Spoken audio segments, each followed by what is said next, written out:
Durant la journée, le soleil réchauffe le sol permettant un brassage des couches d'air.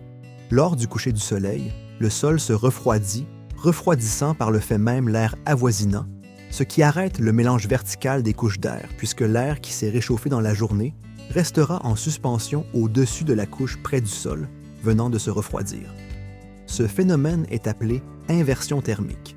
L'inversion thermique, aussi appelée stabilité atmosphérique, a plus de chances de se produire lors des nuits au ciel dégagé et sans vent. Lorsque ces conditions sont réunies, il n'y a aucun mélange vertical des différentes couches d'air.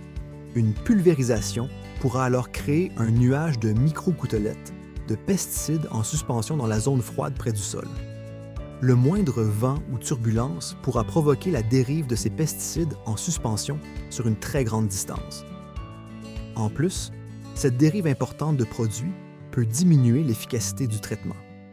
Les causes principales de la dérive lors de pulvérisation sont les conditions météorologiques, comme la vitesse et l'orientation des vents, la stabilité atmosphérique, la température et l'humidité relative.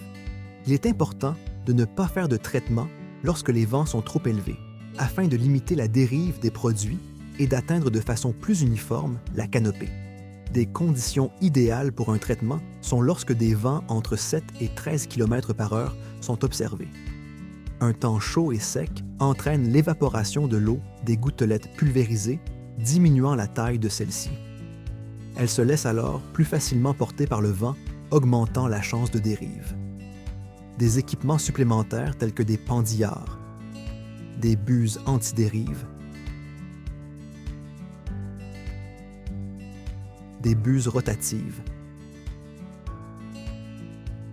des prémélangeurs peuvent également être utilisés afin de minimiser les risques sanitaires et environnementaux en minimisant la dérive et la manipulation des pesticides. Les pendillards peuvent être ajustés en hauteur pour avoir la distance souhaitée entre les buses et la cible d'application selon les traitements. Pour plus d'informations, consultez le guide des bonnes pratiques disponible sur le site notrecanneberge.com.